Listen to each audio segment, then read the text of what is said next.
Well, hello, my name's Andy Tidy and welcome back to another edition of Canal Hunter. In this edition, we find ourselves at Pelsall Common, and that is the junction between the old Worley and Essington Canal and the atmospherically named Cannock Extension Canal that heads off to the north. In all, the Cannock Extension Canal moved on for 5.6 miles out through the new Cannock coalfield. Its terminus was at Hensford. Today, just the 1.8 miles out to the A5 are still in water. They exist to serve some moorings and some boat building yards. But beyond that, the track runs out through Norton Canes and then out into an area of massive open cast coal mining. Now, I've been approaching these episodes out in the wilds of the Cannock Extension Canal with a mixture of anticipation and apprehension. Because although the path of the canal is so clear and so straight out until Watling Street, beyond that it becomes almost imperceptible. In fact, when I did my first research into these canals 10 years ago, I got as far as the Conduit works in Norton Canes, and I was working from paper maps, and from there on I could see almost nothing, and I basically gave up. Well, I want to do the Cannock Extension Canal justice, and in the intervening 10 years I've accumulated a lot of photos. In fact, I think I've found a photo of all bar one of the bridges on this canal. So my plan is to try and follow the route as much as I can and use the maps heavily, and then to bring in all the old photos that I've accumulated and to give you a virtual tour of the Cannock Extension Canal all the way through from the Norton Canes boatyards out to the terminus at Hensford Basin. Now, as I stand here and I want to give you a bit of the history of the Cannock Extension Canal, it makes me think of that Cat Stevens song from 1967, "The First Cut is the Deepest." Except for the Cannock Extension, it's kind of the last cut was the briefest, because it was indeed one of the last canals built. And it was destroyed before it was even 100 years old. But I'm jumping ahead of myself. In the same way that the Worley Bank Branch Canal was built out to Great Worley in order to reach the coalfield there was an insatiable need for extra fuel supplies to power the industry of the Black Country. So even with that field producing coal, more was needed. And there was a huge, massive supply of coal, not as good quality, but there was a massive supply out on the Cannock coalfield. And that's what they built this canal to reach. By 1845, the BCN was operating under licence to the London and Birmingham Railway. Now, the London and Birmingham Railway had no particular problem with the BCN expanding its operations, providing it could fund its own projects. Well, the BCN was a money-making machine, and that didn't really prove to be a problem. And they could see the huge opportunity to haul masses of coal from the new coalfield to the north. So they decided to build a new canal. Unlike the Worley and Essington, which is nicknamed the Curly Worley because it curls all over the place, an extreme contour canal, the Cannock Extension was a new breed of canal, absolutely dead straight. In fact, there are only 4 corners on the entire 5.6 mile route. So they set off digging from here at Pelsall Common, and by 1858 they had reached the site of Rumour Hill Junction. Not that it was a junction at the time, merely it took the canal all the way out to what is pretty much Sainsbury's in Cannock today. James Walker was the engineer, and by 1863 they had pushed the route further north all the way out to Hensford Basin, and that basin then served all the local collieries by means of tramways. Now, along its line, the canal passed through colliery after colliery after colliery, and each of its collieries had a basin for itself. So this area was an absolute hive of activity, and the challenge was how to move enough coal to satisfy the seemingly insatiable joint demands of the power stations in Birchill's, one of the latter orders, and the heavy industry of the Black Country.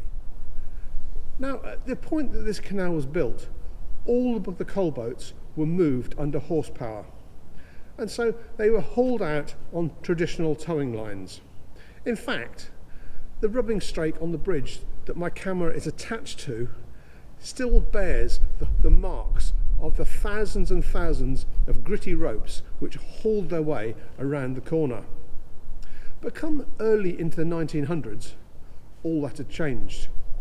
The semi-diesel engine, the Bollanders, had been invented, and instead of just bringing the traditional motor and butty up here, they used day boats and they used tugs. You'll find a lot of the tugs still exist around the BCN, and they would haul trails of them around, normally about 6, but sometimes they could go for double that number, and they would string them behind in a convoy, and then the tugs would work flat out and pull the convoy all the way back into Birmingham. Now, these convoys of heavily loaded coal boats created what was known as the local tide, because people could tell that the convoys were approaching because the water built up in front of them and you could see the water level rise, and then as the boats came past, the water level went back down again.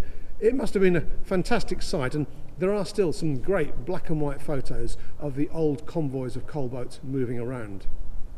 But they didn't just have to limit themselves to the 7-foot by 70-foot traditional butty boats. In fact, they did away with the cabins because they didn't need those, because they only used them for a day run. What they discovered, because they were working on one level of canal here, was that they could build boats a bit bigger.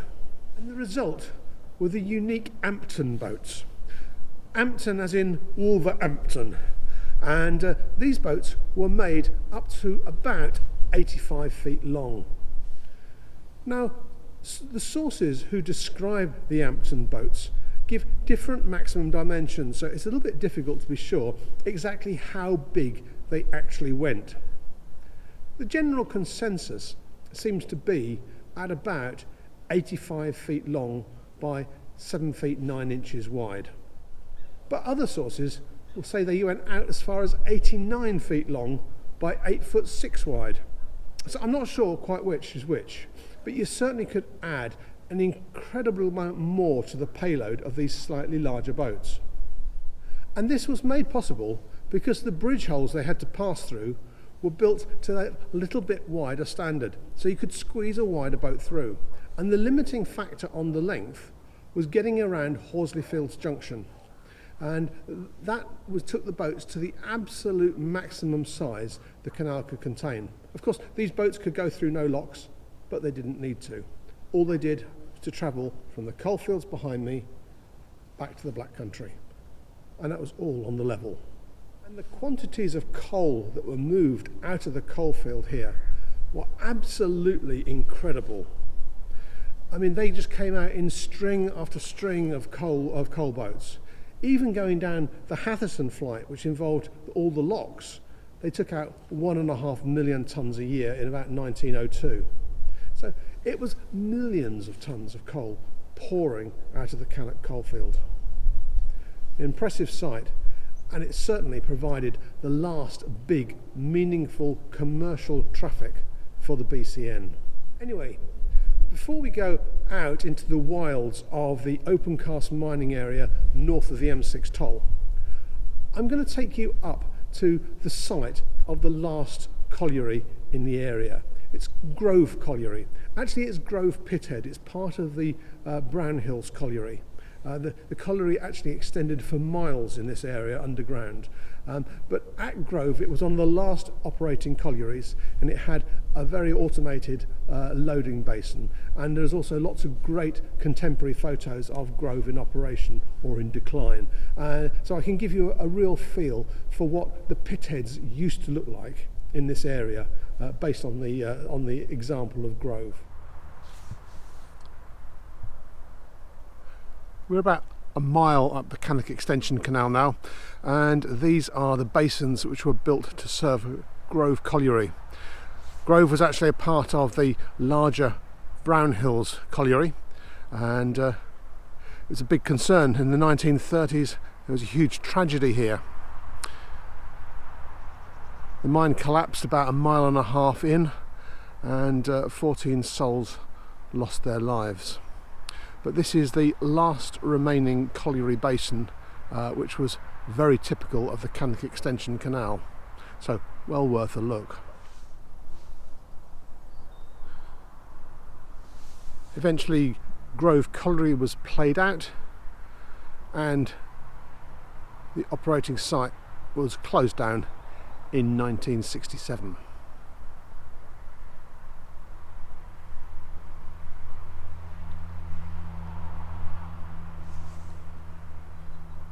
But we can't linger around at Grove. We've got a canal to explore, so we're heading straight up the canal towards the boatyards and the A5.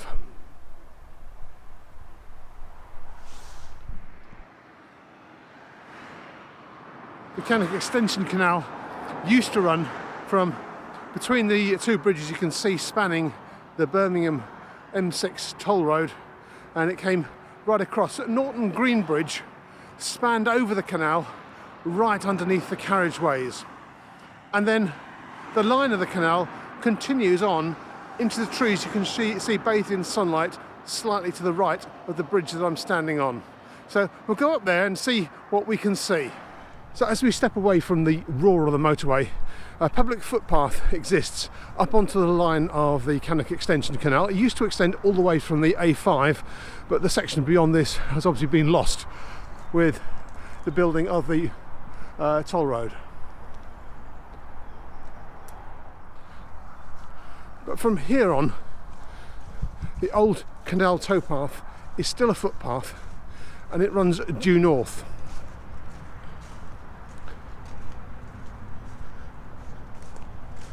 So we'll take a wander down here, see what we can see.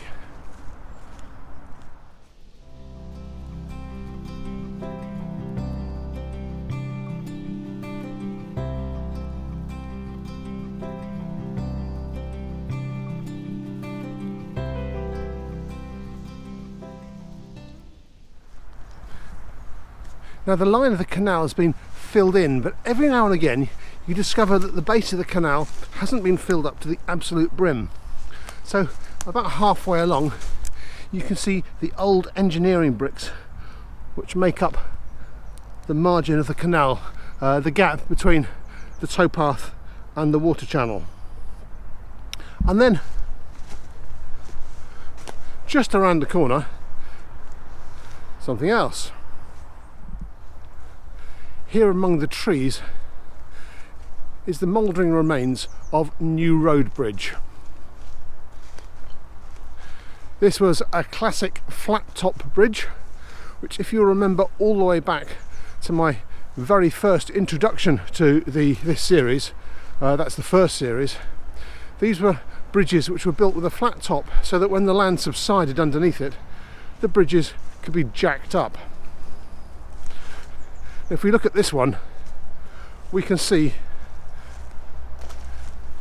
that the original bridge height came up to here, and then they've added on another 4 or 5 feet onto the top. And not only have we got an addition added onto the top to make this bridge higher, we've also got some quite distinct bottle jack holes down here, and that was to put the jack in to raise the top up higher. If we move along, we should see some more. Yep, here we go. There's another one, and there's probably one here at the end as well. Yep, this one partially filled in. You can see it's been roughly filled in with bricks around here, but a third jacking point. The railway ties, well, that's probably because the entire wall was coming in towards us on account of the subsidence. This was one of the areas of profound subsidence. Now, New Road Bridge is a bit unusual. Unusual primarily because there's something that actually exists on the ground. Because as we're moving more and more into the open cast coal mining area, the remains will get less and less. However, this one does still stand. And it's an interesting bridge because it's a road bridge, and when it was built it had slight raised ups either side. This section of canal was on a slight embankment, judging by the old maps, probably maybe 5 or 6 feet. But if you look either side of it today, it stands up like a high railway embankment, and when I look out beyond it, either behind the camera or at the far side towards the old chimney of one of the old collieries, you can see that the ground level is probably, I don't know, 50 feet below the level of the bridge deck. So that shows just how much the undermining in this area caused the ground to sink. And that obviously was a process which caused real problems for the canal. If you look at the original title deeds for this section of canal, it gives a really good insight into what actually happened.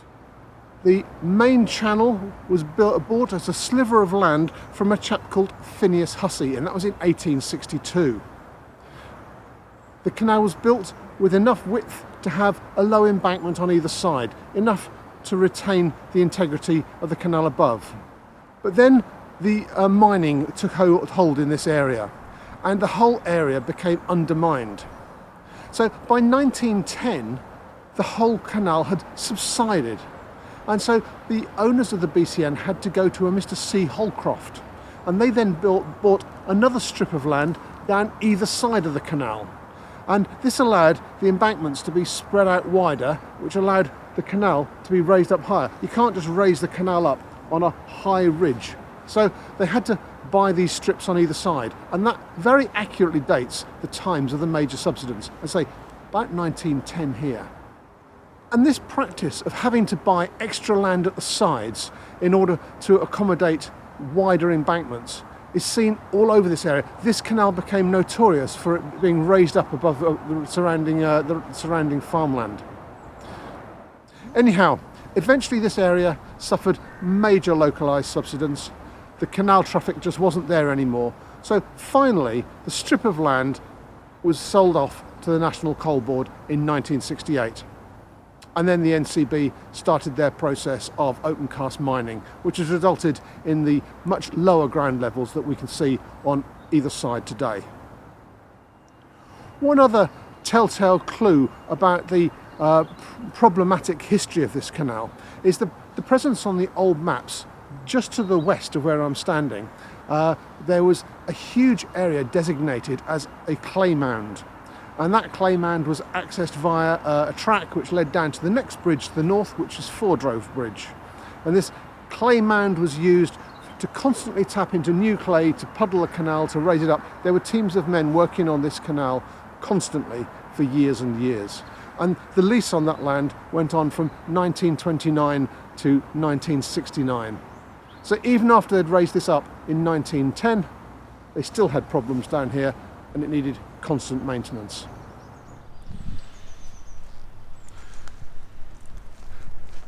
We've come to the end of the raised embankment section, and we're now standing on the site of Fordrove Bridge.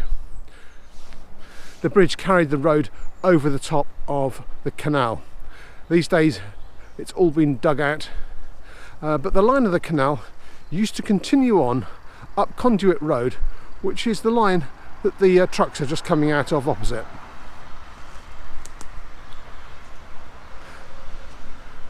Now you may be wondering why Conduit Colliery has that strange name. I mean, normally collieries take their name after the village in which they're based. Well, to an extent that's also true of Conduit. It takes its name from the charitable body called the Lichfield Conduit. And the Lichfield Conduit was a bit of a wizard wheeze, really. To avoid Henry VIII's land grab when he abolished the monasteries, the rather far-sighted owners of the monastery decided they would take the assets out of the monastery and then invest the money into something else which the king couldn't object to.